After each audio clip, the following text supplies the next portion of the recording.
Victorian justice is often thought to have been swift, harsh and unforgiving. While this was generally true, with murder convictions usually resulting in an execution, there were occasional cases where killers received surprisingly light sentences. In this case from 1890, a 20-year-old machinist named Walter James Lyons was spared the noose on the grounds that his anger had been kindled by his mother's actions, a decision which offers insight into the behaviours that people of the time considered sufficient provocation to justify violence. Walter James Lyons was a slightly built, morose young man who lived with his Irish-born mother, Ellen, and younger brother William in a small terraced house at 32 Conway Road, Plumstead in south-east London, which the family shared with 2 paying lodgers. Walter's father had died 4 months ago, leaving Ellen a widow. The etiquette and duration of grief in Victorian times were socially prescribed, with mourning trends inspired by Queen Victoria's decision to wear black for the rest of her life after the death of Prince Albert. Widows, for example, were generally expected to mourn their husbands for a minimum of 1 year and 1 day, although interestingly, a man was only expected to mourn his wife for 3 to 6 months. While this mourning period was most visibly observed in middle and upper class families, working class people were also expected to adhere to certain behaviours and dress codes after the death of a loved one. On a pleasant Friday afternoon in September 1890, Ellen Lyons decided to go and enjoy watching soldiers playing military sports on Woolwich Common, in contravention of these social expectations.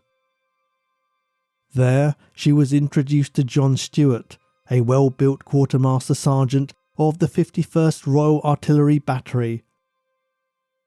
The pair spent the afternoon together, and afterwards Ellen invited him back to her home.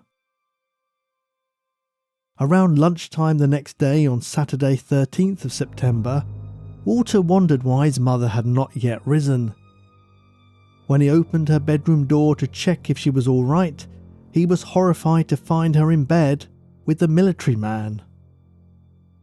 "What is the meaning of this?" he demanded. His mother calmly replied that she would be marrying John Stewart the next day, and they planned to travel to India for their honeymoon. Noting Walter's discomfort, Sergeant Stewart condescendingly challenged the young man. "Are you the master of this house? Or is it your mistress here?" He patted Ellen's leg as he spoke, the gesture only serving to inflame Walter's anger. Ellen told her son to leave them alone, but he refused. "I will not go out of the room," he bellowed, not caring that his words were overheard by one of their lodgers. He threw insults at Ellen, calling her a bloody cow and a bitch, before screaming, "Would you like to come home and find a man in bed with your mother?"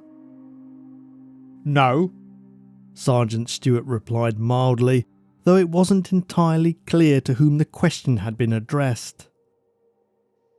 But the man's calm demeanour had no effect on the 20-year-old, who continued to rant and rave, threatening to cut Stewart's head off.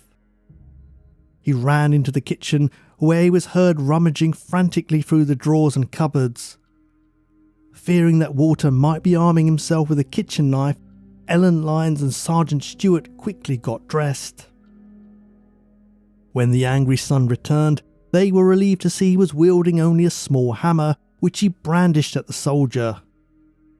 Stewart laughed, unconcerned, telling the boy that he had fought in real battles and could easily knock Walter down. Lodger Edwin Phillimore would later report that Stewart warned him, "I could kill you with one blow." Seething with fury, Walter stormed back to the kitchen. Sensing the growing tension, his mother felt it would be best to usher her boyfriend out of the house, so the pair walked hurriedly away towards the corner of Conway Road and Griffin Road, where a building site for a new Catholic church was underway. Moments later, they heard running footsteps behind them, and Walter emerged from around the corner wielding a butcher's knife and wearing the look of a man who had taken leave of his senses. As he ran past his mother, she tried to stop him by grabbing his coattails, but only succeeded in tearing his jacket, falling backwards with the fabric clutched in her hands. With an indecipherable yell, Walter flung himself at the soldier, stabbing him so hard with the knife that it penetrated 9 inches deep, nearly cleaving his heart in two.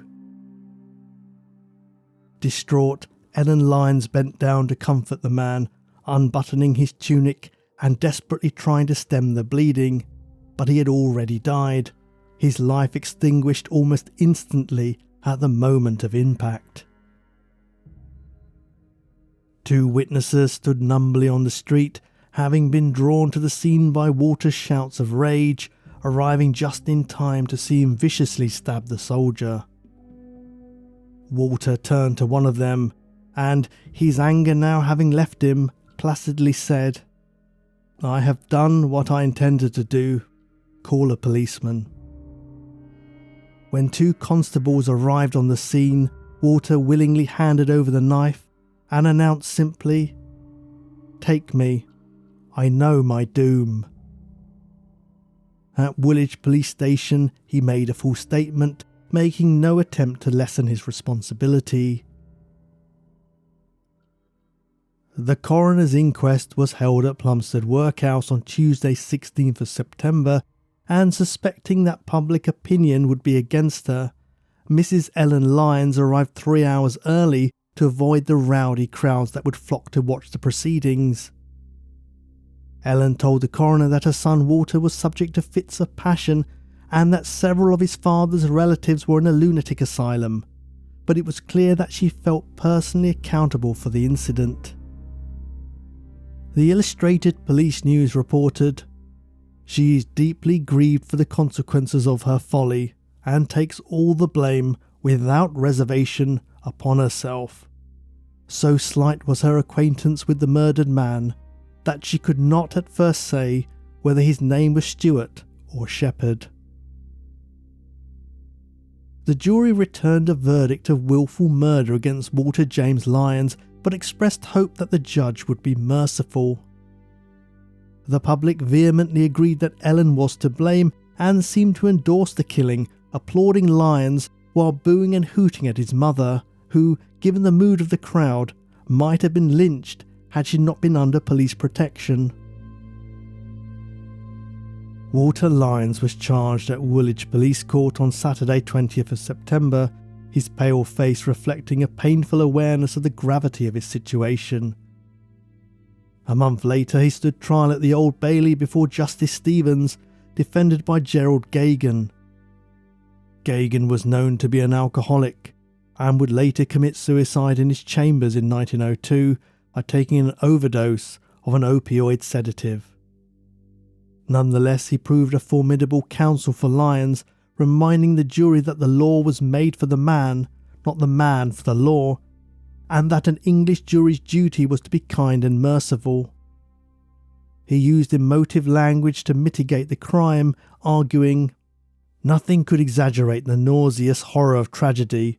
The mother dishonoured and degraded her late husband's memory and disgraced her living son's fame."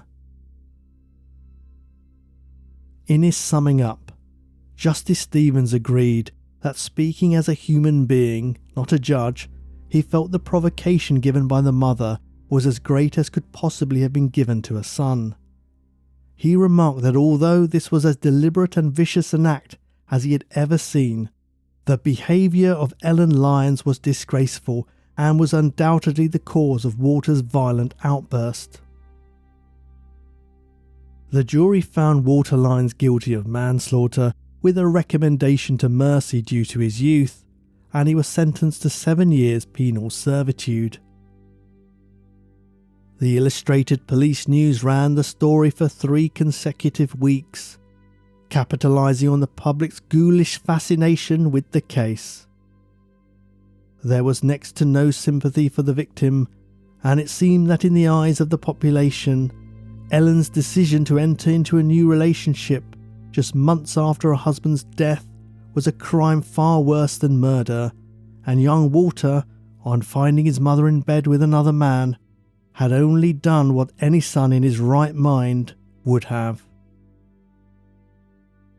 Ellen Lyons continued to live with her younger son William and worked as a laundress, presumably leading a quiet life, as she made no further appearances in the newspapers. When Walter Lyons was released from prison, he secured work as an engineer, a notably prestigious role for an ex-convict. He married a local girl named Annie Rickwood, and the couple settled in Hammersmith, later having a daughter named Ethel Maud, who became a dressmaker's apprentice. It's unclear whether Walter ever reconciled with his mother, and he died in 1929 at the age of 58. Thank you for listening to this episode of Prash's Murder Map. If you'd like to support the show, please like, subscribe, and leave a comment or review. My husband Prash and I have recently created a new podcast called Curious Britain, available on all major podcast platforms.